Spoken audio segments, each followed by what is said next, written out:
Assalamualaikum warahmatullahi wabarakatuh.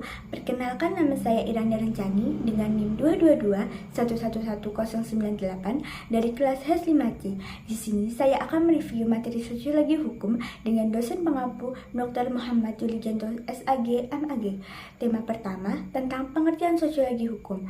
Sosiologi adalah hubungan dan pengaruh timbal balik antara aneka macam gejala-gejala sosial, misalnya antara gejala ekonomi dengan agama, keluarga dengan moral, hukum dengan ekonomi, gerak masyarakat dengan politik.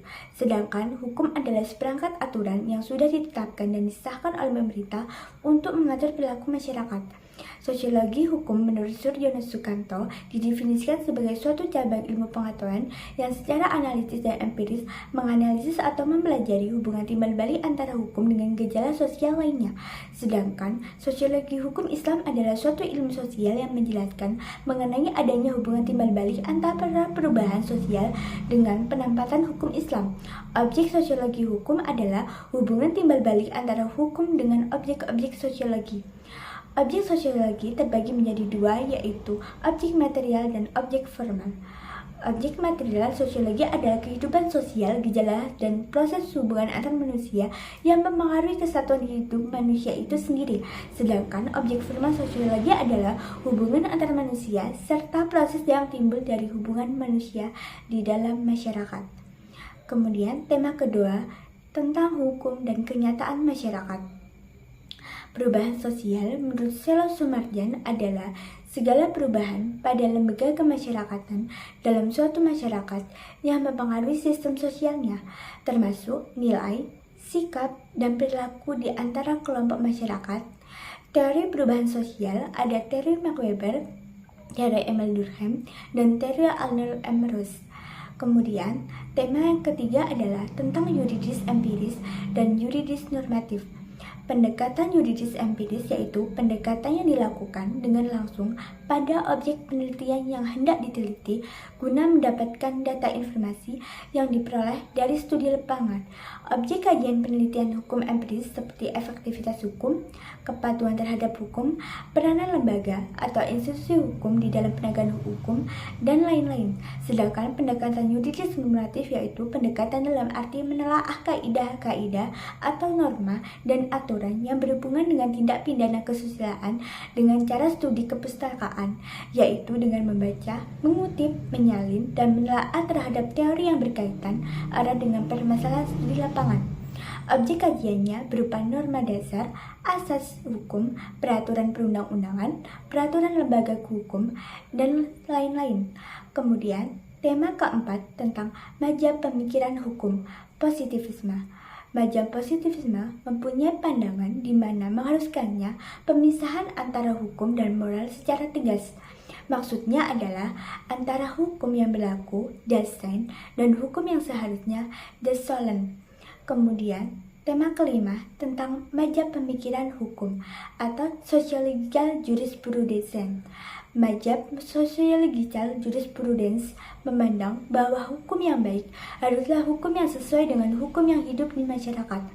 Mazhab sociological jurisprudence dengan tegas memisahkan antara hukum positif, the positive law, dengan hukum yang hidup, the living law. Kemudian, tema keenam tentang mazhab pemikiran hukum, living law, dan utilitarianisme.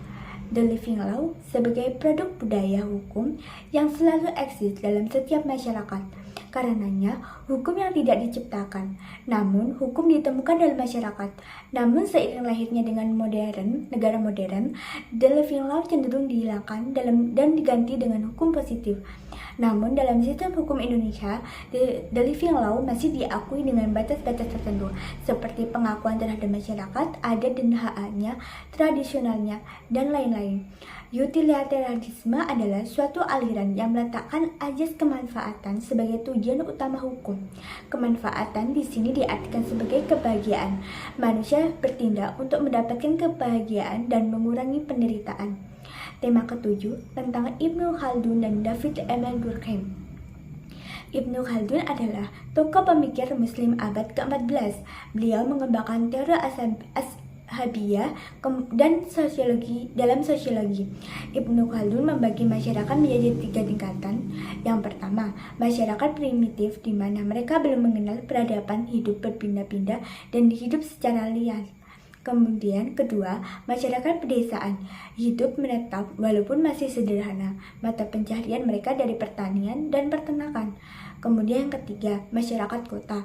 Masyarakat ini menurutnya sebagai masyarakat berperadaban, di mana mata pencahariannya dari perdagangan dan perindustrian. Perhatian utama Durkheim dalam sosiologi hukum adalah bagaimana masyarakat dapat mempertahankan integritas dan koherensinya pada masa modern, ketika hal-hal seperti latar belakang keagamaan dan etnik bersama tidak ada lagi. Kemudian tema ke-8 adalah tentang Max Weber dan Herbert Lionel Adolphus Hart.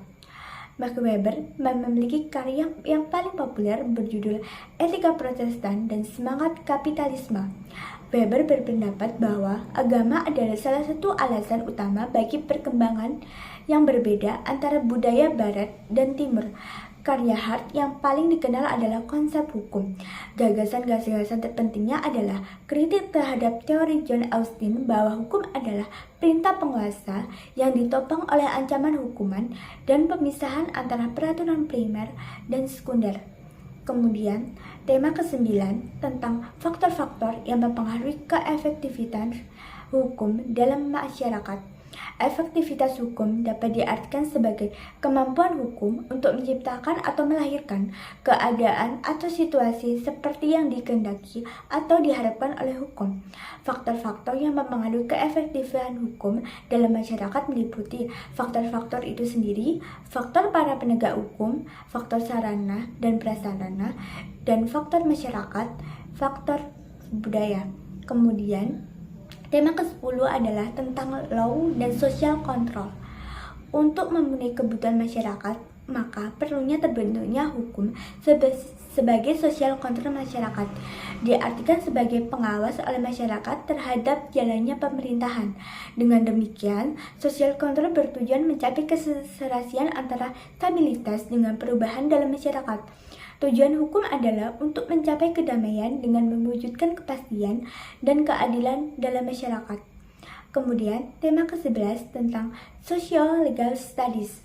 Social Legal Studies adalah pendekatan interdisipliner yang memengaruhi hukum dengan memadukan ilmu sosial dan hukum. Studi ini berasumsi bahwa hukum tidak berdiri sendiri sebagai entitas terpisah, melainkan sebuah fenomena sosial yang tidak lepas dari konteks sosial, politik, ekonomi, dan budaya di mana hukum itu berada. Kemudian, tema yang ke-12 adalah tentang legal pluralisme. Pluralisme hukum atau legal pluralisme diartikan sebagai keragaman hukum. Pluralisme hukum adalah hadirnya lebih dari satu aturan hukum dalam sebuah lingkungan sosial. Selanjutnya, tema ke-13 tentang hukum progresif. Hukum progresif merupakan konsep hukum yang menekankan perubahan dan adaptasi hukum secara progresif sesuai dengan perkembangan masyarakat dan nilai-nilai yang ada pada masyarakat. Kemudian, pada tema terakhir yaitu tema ke-14 tentang pendekatan sosiologi dalam studi hukum Islam.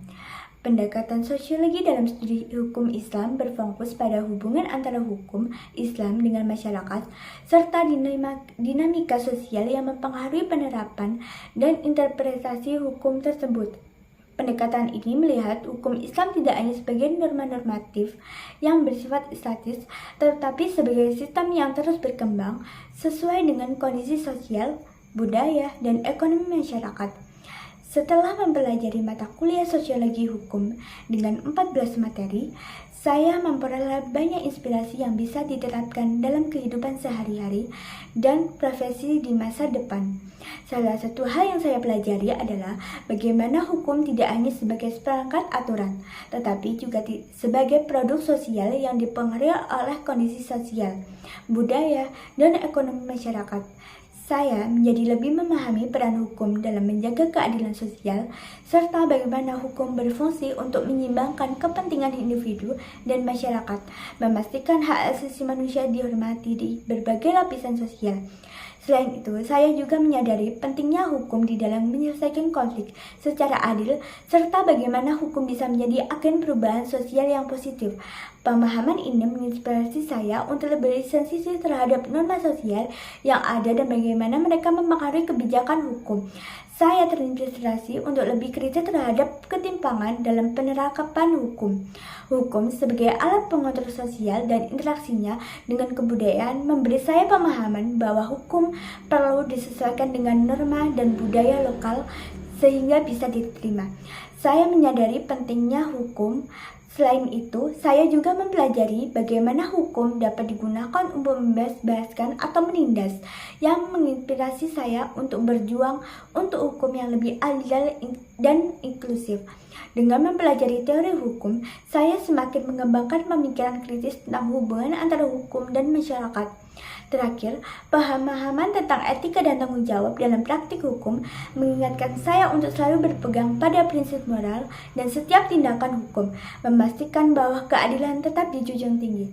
Sekian review dari saya. Terima kasih. Wassalamualaikum warahmatullahi wabarakatuh.